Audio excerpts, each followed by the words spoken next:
So now Reliance industries limited, अब देखिए 1223 रुपये 85 पैसे का प्राइस हमें देखने को मिल रहा है। एंड यहाँ पर एक बहुत ही बड़ी खबर आ चुकी है। बिजनेसों पर तो डेंट पहले से ही था, चाहे आप रिटेल की बात कर लीजिए, टेलीकॉम की बात कर लीजिए, लेकिन आज की डेट में जो खबर आई है, कल की डेट में रिलायंस के ऊपर भारी पड़ने वाला है, बिकॉज ऑफ एक ऐसी न्यूज जो कि अनएक्सपेक्टेड थी। एंड रिलायंस की क्लोजिंग ही बता रही है कि इतने इंपॉर्टेंट एरिया में क्लोजिंग हुई है कि यहां से कुछ भी यहां पर खबर आ सकती थी, एंड खबर आ भी गई है। तो अब यही देखना है कि इस साल की क्लोजिंग कैसी होने वाली है, खासकर रिलायंस इंडस्ट्रीज के अंदर, क्योंकि अगर आप देखें ओवरऑल निफ्टी के अंदर, तो या तो बैंकिंग का यहां पर आप देखेंगे या फिर अकेला रिलायंस को उठाकर देखें कि कैसा हाल है। एंड रिलायंस के काफी बुरे हाल है वाकई में, यहां पर अगर आप देखेंगे तो काफी बुरे हाल है। ओवरऑल टेलीकॉम में यहां पर अगर आप देखेंगे तो सिर्फ और सिर्फ रिलायंस के लिए ही खराब खबर है। अब देखेंगे ऑलरेडी यहां पर जो है 5.50% के लॉसेस में थे निवेशक ईयर टू डेट के हिसाब से, एंड लग रहा है कि ईयर एंड तक पॉसिबल है कि आप एक गिरावट और देखें, या हो सकता है कि कल ये खबर रिलायंस के स्टॉक को डैमेज करे। पर मैं अभी भी कहूंगा कि रिलायंस में डरने की बहुत ज्यादा जरूरत नहीं है, क्योंकि आप एक ऐसे एरिया में, हालांकि खबर इंपैक्ट करेगी क्योंकि यहां पर ना सब्सक्राइबर लूज कर रहे हैं फोर्थ स्ट्रेट मंथ रिलायंस जियो के अंदर 3.76 मिलियन, यानी कि 37,60,000 कस्टमर्स, इनके यूजर्स जो है वो यहां पर छोड़कर चले गए हैं जियो। एंड ये अक्टूबर का डेटा है जो कि टेलीकॉम जो डेटा आता है वहां से आपका है। ट्राई ने ये डेटा यहाँ पर जो है रिलीज किया है। भारतीय एयरटेल यहाँ पर जो है कल चमक सकता है, बिकॉज ऑफ यहाँ पर आप देखिए 3 महीने बाद रिवर्स कर दिया है। जो डिक्लाइन कर रहे थे यहाँ पर यूजर्स, अचानक से भारतीय एयरटेल ने 1.92 लाख यानी कि आपका 19,20,000 यूजर्स को ऐड कर लिया है। तो सिर्फ और सिर्फ जियो के लिए ही यहाँ पर खराब खबर है। एंड इतनी ज्यादा खराब पता है क्यों हो जाती है? वोडाफोन आइडिया से ज्यादा आप लूज कर गए हो। वोडाफोन आइडिया यानी कि 1.97 मिलियन यूजर्स, यानी कि 19,70,000 यूजर्स को इस महीने आपके छोड़ा है वोडाफोन आइडिया को।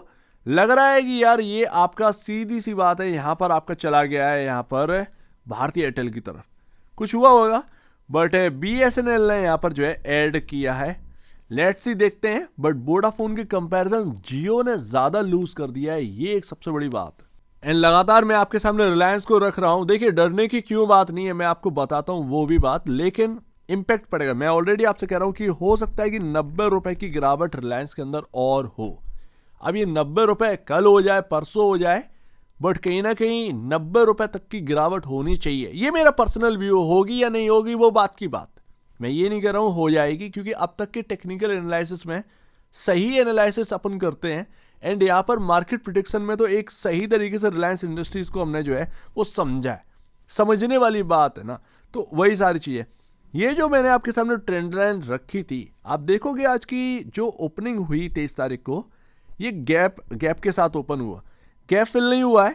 बट यहाँ पर अगर आप देखोगे तो यहाँ पर ओपनिंग के बाद इस लाइन क्रॉस नहीं किया, कोशिश करी थी इस ट्रेंड लाइन को क्रॉस करने की, नहीं कर पाए, उसके बाद डाउन गए, लेकिन डे लो नहीं तोड़ा रिलायंस ने। उसके बाद फिर से ऊपर गए, लेकिन इस लाइन को नहीं निकाल पाए।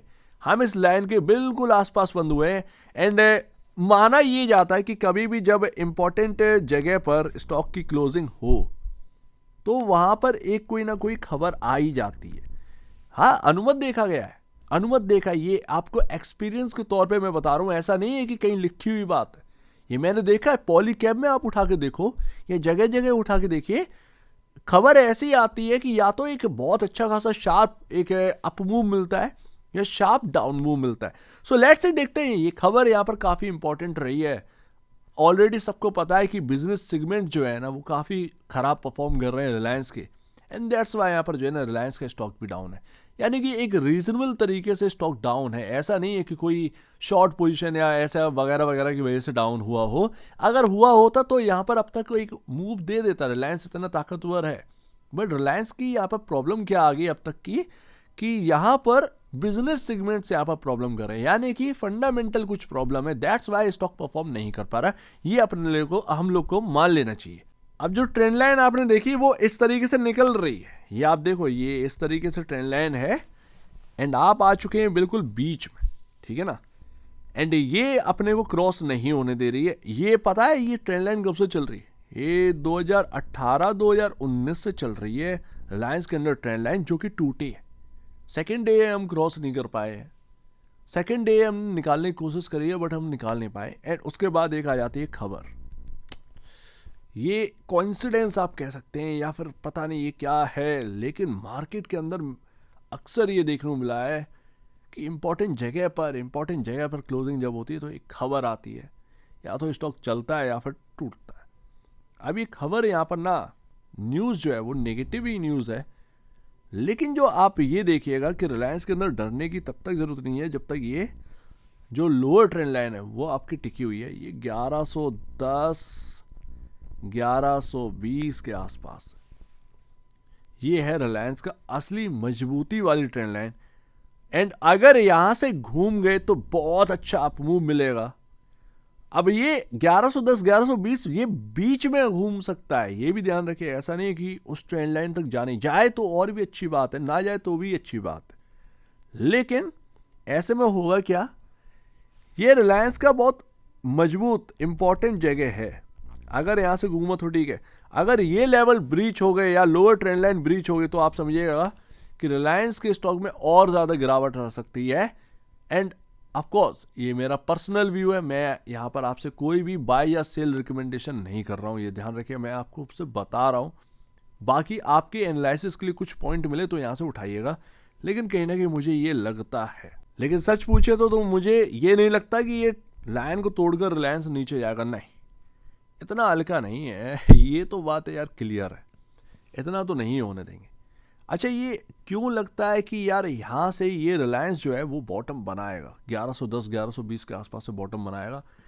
ये इसीलिए लगता है, एक तो बजट है, बजट यहाँ पर जो है ना आपका स्टैंड कर रहा है 1 फरवरी को। 1 महीने के भीतर भीतर मार्केट हिल जाएगा अप एंड डाउन बिल्कुल अच्छी तरीके से। एंड उसमें मार्केट को लीडर कौन है? सिर्फ और सिर्फ Reliance. There is no HDFC bank और वगैरह वगैरह। रिलायंस अगर चलना स्टार्ट हुआ तो फिर मतलब ये समझिएगा कि फिर ये मार्केट पीछे मुड़कर नहीं देखेगा। रिलायंस गिरना स्टार्ट होता है तो आप समझिएगा कि यहाँ पर ना कोई गिरने से बचा नहीं सकता मार्केट को। एक और बात कि रिलायंस के अंदर जो सेलिंग है वो बहुत हो चुकी है, बट बैंकिंग अभी तक टॉप पर है। रिलायंस के अंदर बहुत बिकवाली हो चुकी है। हो सकता है इस जोन में कंसोलिडेट करे, कुछ ना करे, रिलायंस इधर ही बना रहे कुछ दिन तक। एंड अच्छी खबरें जैसी आती है फिर यहाँ पर ना बॉटम बना दे रिलायंस, ये भी हो सकता है। लेकिन बिकवाली अगर करनी होगी तो बैंकिंग में कर सकते हैं। ये FIS, ये DIS जो भी है, ये सेलिंग करने वाले, ये बैंकिंग को उठाकर कर सकते हैं। रिलायंस हो सकता है 10-15 रुपए नीचे रहे इधर उधर, वो मार्केट के लिए, सिर्फ और सिर्फ मार्केट को दिखाने के लिए, बट बैंकिंग और IT में असली बिकवाली हो, ये अब पॉसिबल है। रिलायंस के अंदर बिकवाली ना हो तो मुझे ऐसा लगता है कि इस एरिया तक पहुंच गए हैं कि शायद रिलायंस के अंदर अब बिकवाली होए ना। ये एक समझ में आ रहा है कि बहुत बिकवाली हो गई ना। आप देखो HDFC बैंक, ये सब ऊपर टंगे हुए हैं। कितने अच्छे नंबर आ गए HDFC बैंक के, कितने अच्छे नंबर आ गए ICICI बैंक के, कितने अच्छे आ गए एक्सिस के, सब ऊपर के ऊपर है, वहाँ गिरावट नहीं है ज़्यादा। तो वो चीज़ ना वो है, रिलायंस ने ज़्यादा फेस कर लिया है, कहीं ना कहीं ये समझ में आ रहा है। रिलायंस के निवेशक अगर आप हैं तो थोड़ा सा इस बात को समझिए, लेकिन ये इंपॉर्टेंट एरिया है, बस यही है 1110 1120 या हो सके तो 1100, क्योंकि आता है नीचे तो फिर एक झटका मार के शायद घूम सकता है, ये बात आ जाती है। खैर देखते हैं, बहुत अच्छे से बात कर रहे हैं ताकि कोई भी चीज़ मिस ना हो, एक हल्का सा भी पॉइंट मिस ना हो, क्योंकि हम रिलायंस से समझौता नहीं कर सकते, यही तो मेन कड़ी है। अब देखो यहाँ पर ना हुआ क्या है कि अगर ये ट्रेंड लाइन निकली तब भी ऊपर ही और एक ना रेजिस्टेंस बैठा है 1260 एंड 1287, ये रेंज आपका जो है ना ये बैठा हुआ है, ठीक है, जो कभी आपका सपोर्ट बन रहा था वो आज की डेट में रेजिस्टेंस है। तो अगर यहाँ से इंटरडे में मूव आए कभी एंड वो 1200 1240 1250 1255 तक जाए तो थोड़ा सा ना ध्यान रखना है कि यहाँ पर सेलिंग आ सकती है, नज़र रखना है कि क्या सेलिंग आ रही है। अगर आई तो वो इंटरडे में ही एक सेल ऑफ आ जाएगा, ये रैली जो है वो फेल हो सकती है। सबसे इंपॉर्टेंट क्या होगा रिलायंस के अंदर, 1300 का लेवल निकल जाए, वो 50 डेमा है आपका, मूविंग एवरेज है वहां पर आपका, एंड इंपॉर्टेंट मूविंग एवरेज है, वो 1300 पर शिफ्ट है। 1300 अगर रिलायंस ने निकाल दिया एंड इसके ऊपर टिक जाता है, डेफिनेटली कहीं ना कहीं आपके सामने कुछ अच्छा करके दिखाएगा। एंड देखिए पैटर्न, देखिए क्या शानदार बन रहा है। तो अब ये चीज ना मैं आपको बताऊं, डब्लू पैटर्न या तो इधर से बन जाए या घूमे रिलायंस, अच्छा बहुत मजबूत है, यहाँ पर बहुत मजबूत घूमेगा। अगर यहाँ से इस रेंज से कहीं से घूमा, बहुत मजबूत घूमेगा। तो यहाँ पर सिर्फ और सिर्फ जो एक रेंज का एक समझ में आती है, 90 रुपए का गैप देखने को मिलता है। अब ये 90 रुपए तक गिर सकता है, इसीलिए मैं कह रहा हूँ कि संभावना है कि 90 तक गिरे। ये मेरा पर्सनल व्यू है, मैं ऐसा नहीं कह रहा हूँ कि बाय और सेल रिकमेंडेशन है, वो बात की बात है, मैं समझाने की कोशिश कर रहा हूँ सिर्फ। एंड अभी मार्केट के ऊपर भी पॉजिटिव नहीं होना है। लास्ट, रिलायंस मार्केट ड्राइवर है, सिंपल सी बात है, यही मार्केट को ड्राइव करता है। एचडीएफसी बैंक मार्केट को भी ड्राइव करता है, सिंपल सी बात है। बट यहां पर आप ध्यान रखिएगा, ये एचडीएफसी बैंक हुआ, ये रिलायंस हुआ, इनका बहुत ज़्यादा बेनिफिट उठाया गया, खासकर एचडीएफसी बैंक का ज़्यादा बेनिफिट उठाया गया है कुछ लोगों की तरफ से जो मार्केट को ड्राइव करते हैं। बस इतनी सी बात है, बात खत्म करते हैं। अब रिलायंस अगर आप देखें तो रिलायंस भी नेगेटिव है, एचडीएफसी बैंकिंग भी नेगेटिव ही है, ठीक है। यहां पर आ जाते हैं निफ्टी। निफ्टी के अंदर क्या हुआ, 200 डेमा, ठीक है। देखो यहां पर ना अब मंथली एक्सपायरी आ गई है, शॉर्ट खत्म, करेंगे कवर नहीं करेंगे। एक बार और मंथली एक्सपायर थी, लोग कह रहे थे शॉर्ट कवर होंगे, कहां हुए, उल्टा गिर और गए थे यार 400 पॉइंट। तो होंगे नहीं होंगे, ये भी बात है, इसको ध्यान में रखना। 200 डेमा सेकेंड डे था, हम 200 डेमा से ही फिसले हैं। ये था लेवल 23,840 842 के आसपास, वहीं से टूट गए, अगर आपको याद हो इंटरडे में निफ्टी। तो यहाँ पर ना हम उसके नीचे क्लोजिंग दिए, हम 200 डेमा के नीचे क्लोजिंग। अब हमारे सामने एक नेगेटिव न्यूज़ है, लेट्स सी कल के दिन क्या होता है। परसों छुट्टी है एंड नरसों यानी कि थर्सडे के दिन मंथली एक्सपायरी है। सो लेट्स सी, देखते हैं यहाँ पर क्या रहता है, क्या कुछ होगा या नहीं होगा, या फिर यहाँ पर बिकवाली और हावी होगी कल के दिन, एंड फिर थर्सडे वाले दिन शायद सेकेंड हाफ तक यहाँ पर ना बिकवाली रहे, उसके बाद थोड़े से शॉर्ट आउट कवर हो, तो शायद ये भी हो सकता है।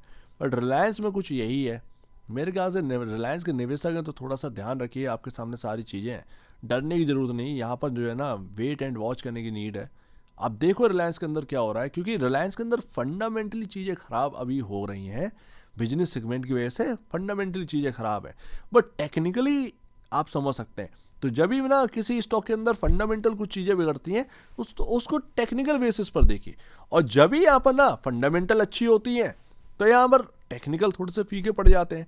कभी कभार दोनों का जोड़ यहाँ पर चलना चाहिए, ये सारी चीज़ें होती हैं। जब भी फंडामेंटल समझ में ना, टेक्निकल देखो बॉस, सिंपल सी बात है। बहुत सारे स्टॉक हैं एंड उनमें ये सब हुआ है, आप भी देखिए, कहीं ना कहीं आपकी नॉलेज ही बढ़ेगी। एंड खुद को अगर स्ट्रॉन्ग कर लिया तो ये मार्केट है क्या फिर मार्केट कुछ भी नहीं रहेगा आपके लिए। तो एक बार निवेश से पहले या बेच से पहले अपने ब्रोकर एडवाइस से जो सलाह लीजिए, खुद की स्टडी करें, उससे बेहतर कुछ भी नहीं है। खुद की स्टडी मस्ट है, तो आप दीजिए वीडियो देख लीजिए, वो तो धन्यवाद दोस्तों।